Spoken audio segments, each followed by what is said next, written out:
Hello नमस्ते, स्वागत है आप सभी साथियों का इन शिक्षा परिवार में। कैसे हो साथियों? उम्मीद करता हूँ बहुत ही शानदार होंगे। साथियों, शब्द रचना की आज हमारी तीसरी क्लास है। शब्द रचना की हमारी आज कौन सी क्लास है साथी? तीसरी क्लास है। अगर आपने पिछली कक्षाओं को नहीं देखा है तो आप अवश्य देखें, ज़रूर देखें, तब आपको ये क्लास अच्छे से समझ में आएगी। शब्द रचना का हमने वहाँ पे थोड़ा बहुत कल की क्लास में चर्चा किया था कि जिसमें शब्द रचना में जो सार्थक शब्द होते हैं, शब्द रचना में जो सार्थक शब्द होते हैं उनको 3 भागों में डिवाइड किया गया है। पहला भाग था प्रयोग या रूप के आधार पर, उसके 2 भाग होते हैं, हमने कल की क्लास में उनको पढ़ लिया था। और आज की जो हमारी हेडिंग होगी, सार्थक शब्द में बनावट रचना या बनावट के आधार पर शब्द के आधार पर शब्द के भेद, हमको आज यही हेडिंग बना लेना है। इससे पहले साथी, अगर आप हमारे चैनल पर नए हैं तो चैनल को सब्सक्राइब करके वीडियो लाइक शेयर ज़रूर करें। तो साथी, हम हेडिंग बना लेंगे व्युत्पत्ति या रचना या बनावट। व्युत्पत्ति या रचना या बनावट के आधार पर शब्द के भेद के आधार पर शब्द भेद। साथी, व्युत्पत्ति या रचना के आधार पर शब्द के कुल 3 भेद होते हैं। साथी, कुल कितने भेद होते हैं? 3 भेद होते हैं। किसके आधार पर? चाहे आपसे रचना के आधार पर पूछा जाए, व्युत्पत्ति, रचना, बनावट के आधार पर शब्द के कितने भेद होते हैं? 3 भेद होते हैं। जिसमें साथी पहला क्या होता है? जिसमें पहला साथी होता है, पहला हेडिंग लिखेंगे क्या? पहला होता है रूढ़ शब्द। पहला रूढ़ शब्द। दूसरा होता है योग रूढ़ शब्द। दूसरा यौगिक लिखेंगे, पहले यौगिक लिखेंगे, यौगिक शब्द। और तीसरा साथी जो होता है वो क्या होता है? योग रूढ़ होता है। तीसरा जो होता है वो योग रूढ़ होता है। ठीक है, इसमें हम पहली हेडिंग बना लेंगे रूढ़ शब्द। पहली हेडिंग हमारी क्या होगी? रूढ़ शब्द। रूढ़ शब्द। इसकी परिभाषा पहले सुनेंगे, उसके बाद हम लिखेंगे। रूढ़ शब्द साथी क्या होते हैं? जिनके खंडन न किए जा सके। छोटी परिभाषा इसकी यही होगी, जिसके और टुकड़े न हो, वही साथी क्या होते हैं? रूढ़ शब्द होते हैं। टुकड़े होने का मतलब यहाँ पे इस प्रकार से है कि टुकड़ा करने पे सार्थक न निकले। टुकड़े टुकड़े 2 अलग शब्द नहीं बनाए जा सकते। इसकी परिभाषा हम लिखेंगे, जिन शब्दों के सार्थक खंड न किए जा सके।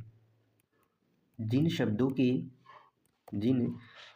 के सार्थक खंड अभी हमने बात की, सार्थक खंड न किए जा सके, अर्थात आप ऐसा भी कह सकते हैं, अर्थात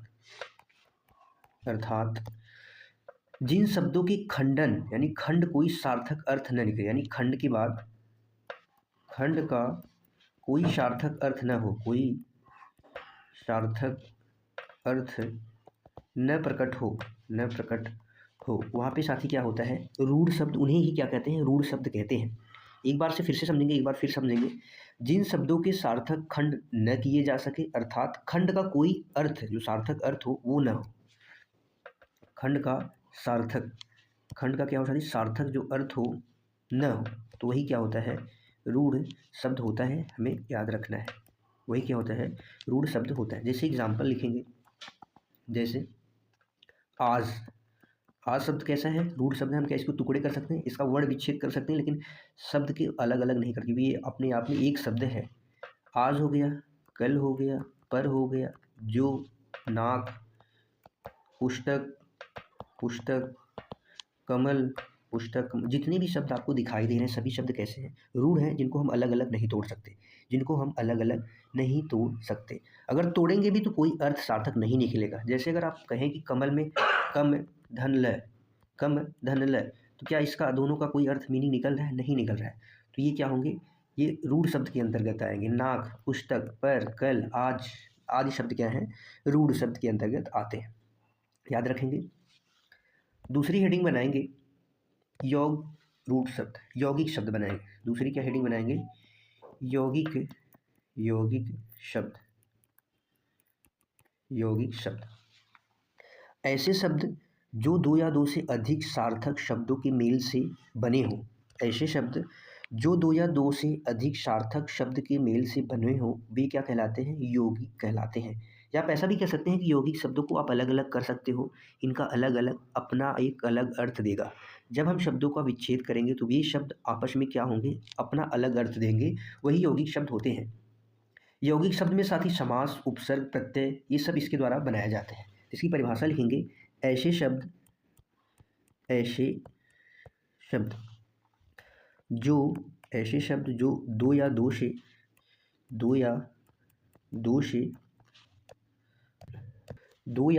से अधिक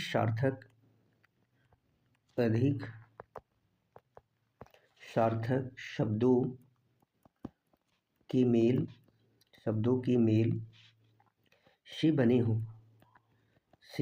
ऐसे शब्द जो दो या दो से अधिक सार्थक शब्द के मेल से बने हों वे क्या कहलाते हैं, यौगिक शब्द कहलाते हैं। वो साथी क्या कहलाते हैं, यौगिक शब्द कहलाते हैं।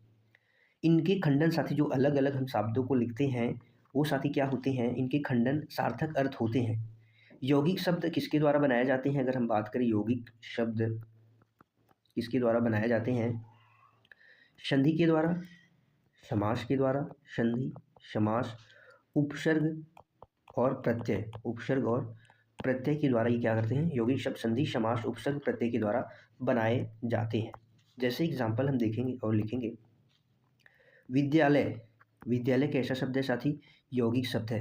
हम इसका विच्छेद अगर करें, हम शब्दों को अलग अलग दो टुकड़ों में विभाजित करें तो क्या शब्द बनेगा, आप देखेंगे, विद्या धन आलय। यहाँ पे साथी जो दोनों शब्द हैं दोनों का अपना अलग अर्थ है, विद्या का अपना अलग अर्थ है, आलय का अपना अलग अर्थ है। ये दोनों सार्थक अर्थ, इन दोनों शब्द से सार्थक अर्थ निकल रहा है, तो यही क्या होंगे, टुकड़े करने पे सार्थक अर्थ हो वही यौगिक शब्द होते हैं। कुछ और शब्द हम देखेंगे, जैसे अनुशासन को आप तोड़ के बताएंगे साथी क्या होगा, अनुशासन, हिमालय, परमौषधि बताएंगे, परमौषधि, पुस्तकालय। आप साथी शब्द को दो सार्थक शब्दों में तोड़ने का प्रयास करेंगे, क्या होगा, अनुशासन साथी क्या होता है, अनु धन शासन से मिलके बनता है, किससे मिलता है, अनुधन शासन। हिमालय साथी हिम धन आलय, यहाँ पे दोनों शब्दों का अलग अलग अर्थ है। यहाँ पे आलय यानी घर होता है, हिम यानी बर्फ, परम औषधि, और वहीं पे पुस्तकालय, पुस्तक अपने आप में अलग अर्थ है, आलय यानी घर होता ही है। ये सारे शब्द क्या हैं साथी, याद रखेंगे, ये सब शब्द क्या हैं, यौगिक शब्द हैं। कैसे शब्द हैं, ये सब यौगिक शब्द है, आप सभी याद रखेंगे। एक बार हम रिवीजन करेंगे, अभी तक हमने जो पढ़ लिया है एक बार छोटा सा रिवीजन करेंगे साथी। व्युत्पत्ति, आज की जो हमारी हेडिंग थी, व्युत्पत्ति, रचना, बनावट के आधार पर शब्द के कितने भेद होते हैं, 3। अगर आपसे क्वेश्चन पूछा जाए व्युत्पत्ति, रचना, बनावट के आधार पर शब्द के कितने भेद होते हैं, 3 भेद होते हैं। आपको बताना है रूढ़ शब्द होते हैं, यौगिक शब्द होते हैं, योग रूढ़ शब्द होते हैं। क्या शब्द होते हैं, रूढ़ शब्द, यौगिक शब्द, योग रूढ़ शब्द। इसमें आज की हमारी पहली हेडिंग थी क्या, रूढ़ शब्द। रूढ़ शब्द जिन शब्दों के सार्थक खंड न किए जा सके, अर्थात खंड का कोई सार्थक अर्थ न प्रकट हो, वही साथी क्या होते हैं, रूढ़ शब्द होते हैं। कैसे शब्द होते हैं, रूढ़ शब्द। जैसे आज, कल, परसों, नाक, पुस्तक, कुछ भी आप सोच सकते हैं जिनको आप तोड़ेंगे उनके सार्थक अर्थ नहीं होने चाहिए। मेज हो गया, टेबल हो गया, ये सब क्या है, रूढ़ शब्द है। कैसे शब्द हैं, रूढ़ शब्द है। दूसरा है साथी यौगिक शब्द। दूसरी हमारी क्या हेडिंग थी, यौगिक शब्द। ऐसे शब्द जो दो या दो से अधिक सार्थक शब्दों के मेल से बने होते हैं। आप ऐसा भी कह सकते हैं कि दो योगरूढ़ शब्द, यौगिक जो शब्द होते हैं दो रूढ़ शब्दों के मिलने से बनते हैं। यौगिक शब्द दो रूढ़ शब्द का मेल से भी यौगिक शब्द का निर्माण होता है। यौगिक शब्द संधि से, समास से, उपसर्ग, प्रत्यय से संधि से यौगिक शब्द का निर्माण होता है, या इसका आप कह सकते हैं बनाए जाते हैं। जैसे विद्या धन आलय और विद्या रूढ़ शब्द हैं, दोनों के मेल से विद्यालय बना, ये कैसे शब्द हो जाएंगे, यौगिक शब्द हो जाएंगे। वहीं पे अनुशासन, अनु प्लस शासन, विद्यालय, हिमालय, हिम प्लस आलय, परमौषधि, परम प्लस औषधि, पुस्तकालय, पुस्तक प्लस आलय। अगर आपसे पूछा जाए पुस्तक कैसा शब्द है तो आप बताएंगे रूढ़ शब्द है। हिम कैसा शब्द है, अनु कैसा शब्द है, ये सब क्या है साथी, रूढ़ शब्द है। कैसे शब्द है, रूढ़। आप यौगिक की परिभाषा कुछ इस तरीके से भी दे सकते हैं कि रूढ़ शब्द के मेल से भी यौगिक शब्द का निर्माण होता है या बनाए जा सकते हैं। ठीक है, अगली हेडिंग हमारी जो तीसरी शब्द का तीसरा जो हमारा भेद था योगरूढ़ शब्द, वो हम बना लेंगे तीसरी हेडिंग। तीसरी जो हमारी हेडिंग होगी वो क्या होगी, योगरूढ़ शब्द, योगरूढ़ शब्द।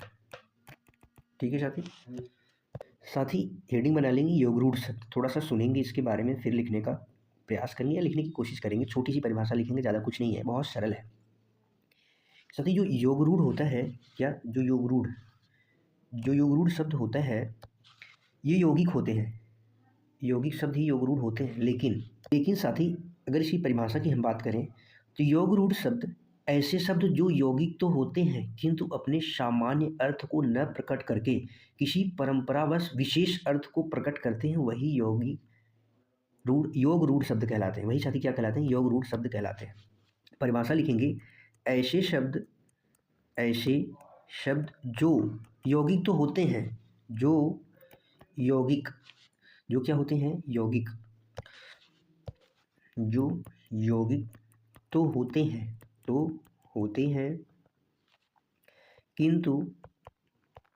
किंतु अपने सामान्य अर्थ को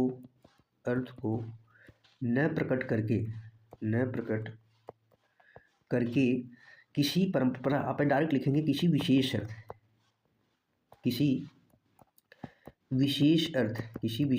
अर्थ को प्रकट करते हैं,